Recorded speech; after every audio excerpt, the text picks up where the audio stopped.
Riley's brain injury is so severe that nobody even thought she was going to live. So this part's actually really hard to say.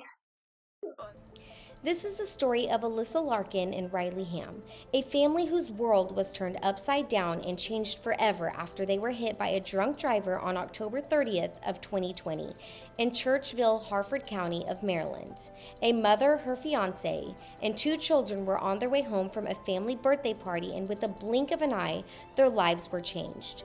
The mom suffered multiple injuries, and the daughter did as well, including a severe brain injury, as she is still recovering from. Rylee is unable to use her body and speak to this day. Sadly, medical bills have surpassed $1 million. Hi, my name is Alyssa Larkin, and I'm going to share my family's experience with what has happened with a drunk driver and how it has changed our lives tremendously. Well, I am 31 years old. I have two children. I have a fiance. My son, his name is Aiden, and he is 12 years old. He was born in June of 2009, and that was what pretty much changed my life for the better, because I just wanted to be the best mom I could possibly be. And then I had my daughter December of 2012, and basically we were just this normal family, like to ride dirt bikes, and my kids love to play outside and play sports. My daughter did gymnastics all the time, and basically that we just lived the normal life. Rylee loved gymnastics, absolutely, just loved it. She was so good at gymnastics. She also played t-ball, but she really liked to do cartwheels and play in the dirt when she did t-ball. She's more of my little country girl who just always was playing in mud and playing with her chickens. She loves her chickens, loves the chickens. So she's my little outdoors girl. All right.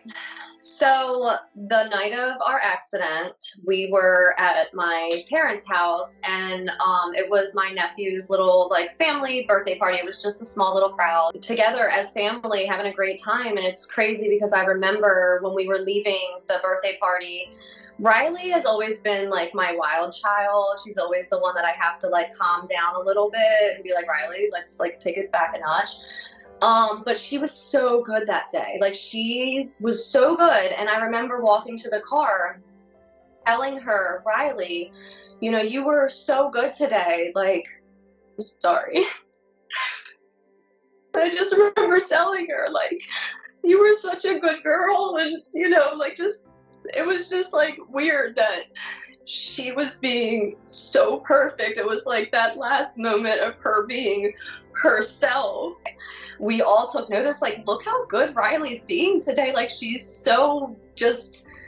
being so good. And I rubbed her back as we got in the car and was like, Rylee, you were so good.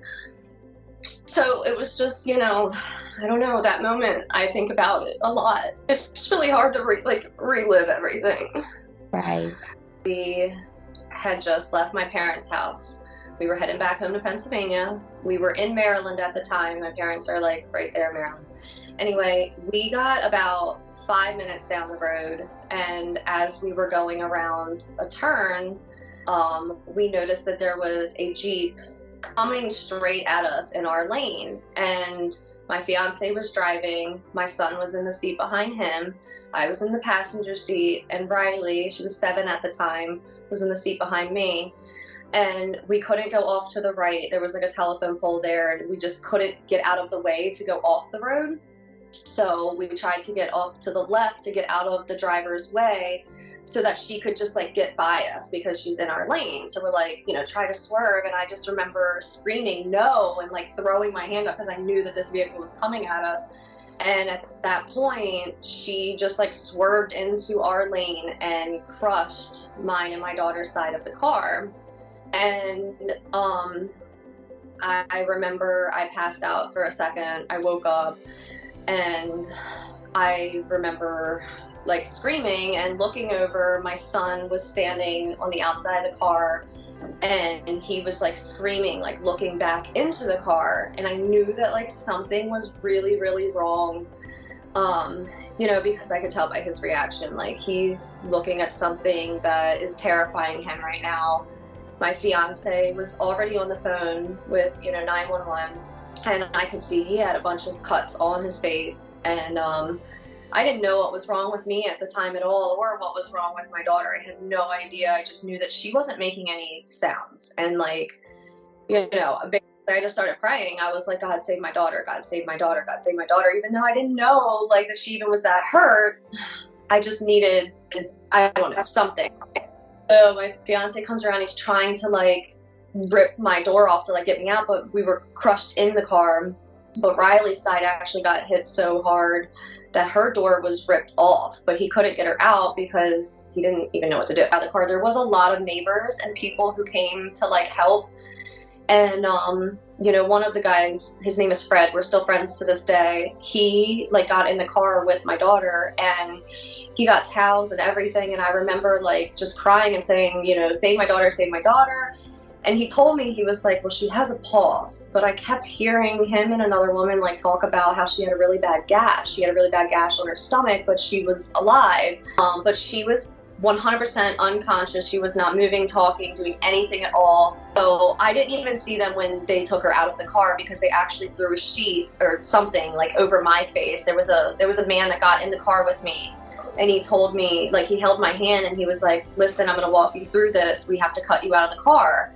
And he's like, we're going to put something over your face, and so you don't get glass on you, and we're going to start cutting you out. And I just remember I was in so much pain, but I was screaming, I'm like, I can't breathe. And he's like, you can breathe or you wouldn't be talking. And I'm like, okay, that's true. I need to calm down a little bit. But anyway, it was terrifying. They pulled me out of the car. At that point, they already had Rylee, and they were working on her. It was a really traumatic experience, and I'm very thankful for, the neighbors and the people. One of the people there, grabbed my son and put him in the vehicle so that he wouldn't see what was happening and what was going on. It was really awful, because even when I got taken in, I still didn't know that she even had a brain injury. I had no idea she had a brain injury. All I knew was that her stomach had a gash.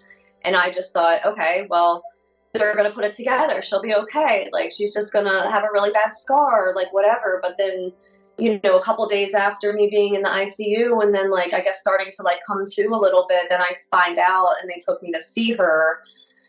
And that was literally the most traumatic part of my entire life, was having to see my daughter the way that I had to go and see her. That was bad. I mean, I threw up. I almost passed out. They had to get me out of that room. And I wonder also if maybe they waited to tell me how severe it was, because they knew that they've said that they've had mothers just rip tubes out of them and run. And I would have done that if I would have known. I had a chest tube and everything, because my lung was collapsed. I had, a ton of broken ribs and stuff. And it's I wouldn't have cared in that moment. If I knew what was really going on, I mean, I think I would have lost my mind more than I already did. It's I had no idea that she's recovering from a brain injury and that she's in a coma up there. I had no clue. I didn't know you had broken. I had 11 broken ribs. My whole right side of me was crushed. And they were not just cracked, they were displaced broken, broken in half broken. It was so bad. And so the broken ribs punctured my lung. And so they had to, as soon as I got flown to the hospital, they immediately took me in and they start stabbing me with this chest tube thing. They cut a slit in me and they're just stabbing it through, and they couldn't get it through. I think because my ribs were all broken and stuff.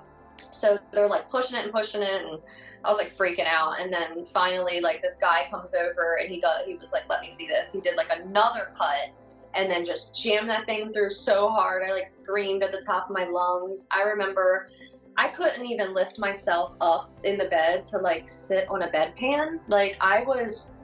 I had an epidural for the pain. I had a fentanyl drip for the pain. I mean, I was hooked up to all this medication. But when I even left the hospital, they sent me home with a bag filled to the top with tons of different medications for pain and this and that. And it was insane. It was the worst pain I've ever been through in my entire life. It was horrible. Oh, so meanwhile, how are you today? How was that recovery? Oh my gosh. So I still have a lot of pain. I feel like because I never got the help for myself that I should have, I got out of the hospital. I actually asked them to let me go home. Like, I was supposed to go home on a Monday and it was a Friday, and I was begging. I said, I need to be with my daughter. I just need to be with her. So they agreed to like just go ahead and let me go home. And I think, you know, because I never went to like much physical therapy, I never really took care of my own injuries. And to this day, I'm in so much pain. Like, my neck is so messed up, my back kills me, and I have to lift Rylee up and take care of her. And, you know, I am the one that's taking care of her all day, and I'm still in pain from my own injuries.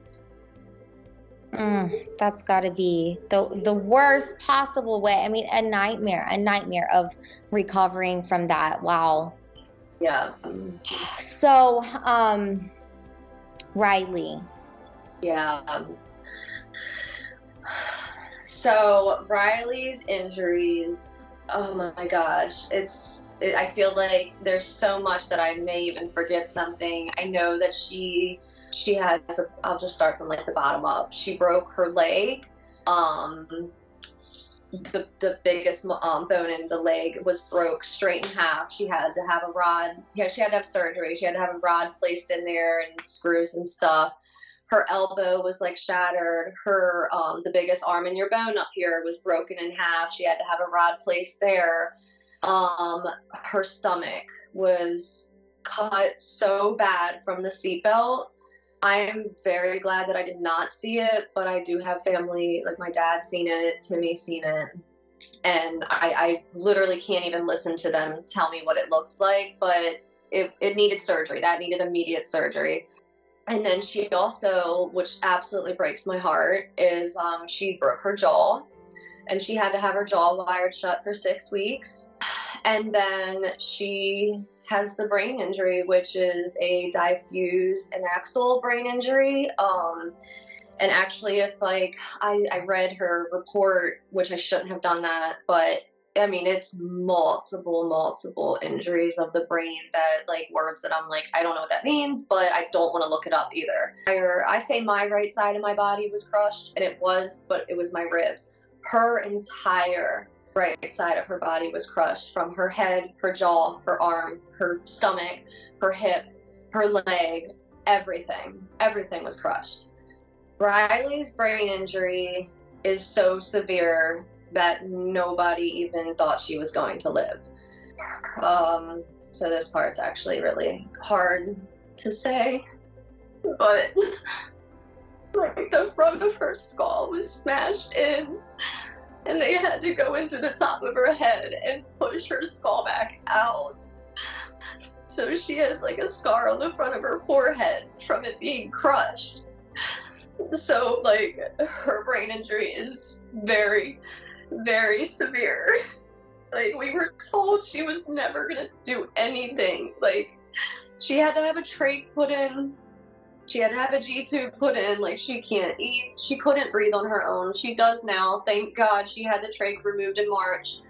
But basically, I was really traumatized by some of the things that were told me when she was in the PICU. Look at her, the way she is laying in bed. You know, this is how she's going to be forever. And told me she's not going to remember me. They told me she's not going to remember anything about her life at all. Like, that just broke my heart, because I was like, she is my best friend. Like, I've always told Rylee that she's my best friend. And then just like knowing that she wouldn't even remember like the things that like we did together. Like, she would come in and help me do people's hair, you know, because I do hair, and I don't know, just we had so many good memories that I didn't want her to forget.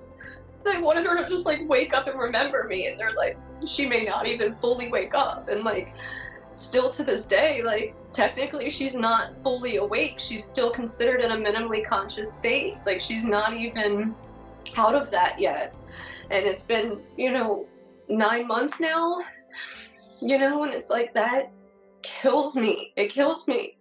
Like, I want her to just, I know she just had a really good life. Like, we had so much fun together. Like, and the fact that she doesn't they're telling me she doesn't remember that and stuff. It's like, it just breaks my heart. So I just try so hard, like, every day to, like, give her a fun day as best as I can, you know, even though things are so different now. I'm like, well, I'm just gonna be happy for her, you know, like, people always are like, oh, I don't know how you do it, and I don't know how you're so strong. It's like, I'm not, like, I cry all the time, but, like, I'm not gonna cry in front of her. I already look at it as, like, she had her life ripped away from her. And the fact that this woman who did this, like, it's only considered a misdemeanor. And I'm like, how is this a misdemeanor when, you know, my daughter might be here, and thank God, like, I am so blessed that I can still hold her and hug her and kiss her and love her. Like, I don't take that for granted at all. But I still have to grieve and mourn the loss of the daughter I did have. Mm-hmm. And that cannot be, like, how is that a misdemeanor? Like, you know, like, my daughter's life was taken.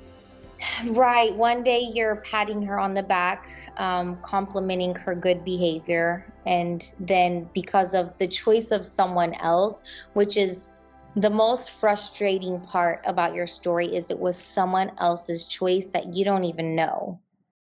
What, the other person, what are they remorseful? Have they reached out?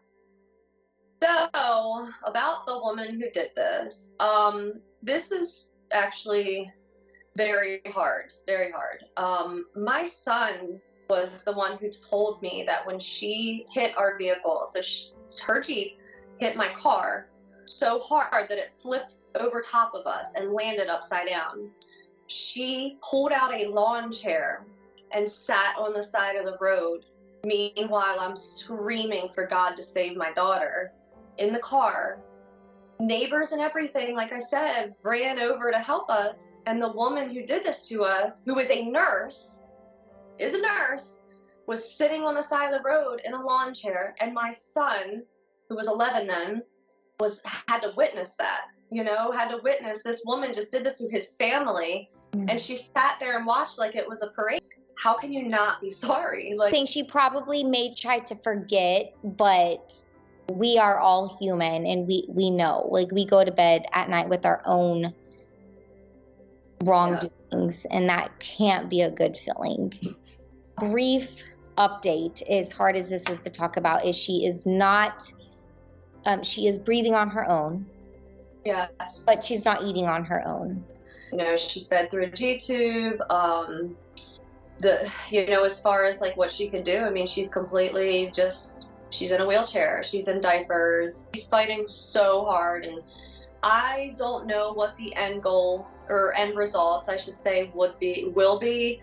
And you know what? Nobody can say that. Nobody can say what she's going to be doing again at the end of all of this. I just know that brain injuries take a very long time, but I refuse to allow any nurse or doctor or anybody at all tell me that my daughter will never do this or never do that. That is not up for them to decide, in my opinion. You know, I believe, you know, there's a higher power than that, and that's who will say what's going to happen. I have faith that she is going to continue getting better, and you are on my prayer list. And it's going to be a really hard day when we go to court. I mean, it's going to be hard. I'm really, honestly, every day I have more anxiety than the last day, because I'm thinking about the end of this month. We're going to court, and I'm just like, I don't want to go, but it's like so important that she has to hear my impact statement. You said it's really big in your hometown, so you have the support of your hometown people. You mentioned one of the teen moms. Do you want to talk about that? Actually sent you Christmas presents? Yeah, so Cheyenne from Teen Mom, when we were still in the PICU, so it was a really, really, really hard time. Christmas was coming up. I think Christmas was only like 3 days away, and somebody sent her my story, and she reached out to me and was like, oh my gosh, you know, I'm so sorry, and this and that. And she was like, I really would like to send you and your family some Christmas presents. And that was like, you know, it was just amazing. It was amazing. I was so thankful for that. My son was so excited, because I'm not gonna lie, like, I totally would watch Teen Mom with my kids, like, at times. So, hey, we love to know we have supporters. Yeah, so, my son was like, oh my gosh, Cheyenne sent us Christmas presents. So it was just really awesome. And actually, she sent a whole bag of bows for Rylee, and Rylee wears a bow in her hair pretty much every single day, and they're from Cheyenne. So yeah, I definitely want to thank her again for doing that. It just meant a lot. I didn't know how I was going to even give my kids a Christmas, but Aiden a Christmas at that time. It's just so much. There's been so much that has been done for us, and there was a motorcycle ride that was done for Rylee, and like 100 and some motorcycles showed up, and that was so emotional. Oh my gosh. And all right, Rylee, this is for you, baby. Merry Christmas. This is Merry Christmas, Rylee.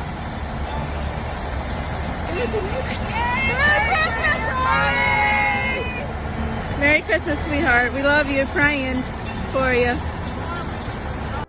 People may think that they only did something small for us, and if I left you out in saying thank you, it is not forgotten. Like, I just can't even begin to show my appreciation back to the people who have been there for us through this. Mm-hmm.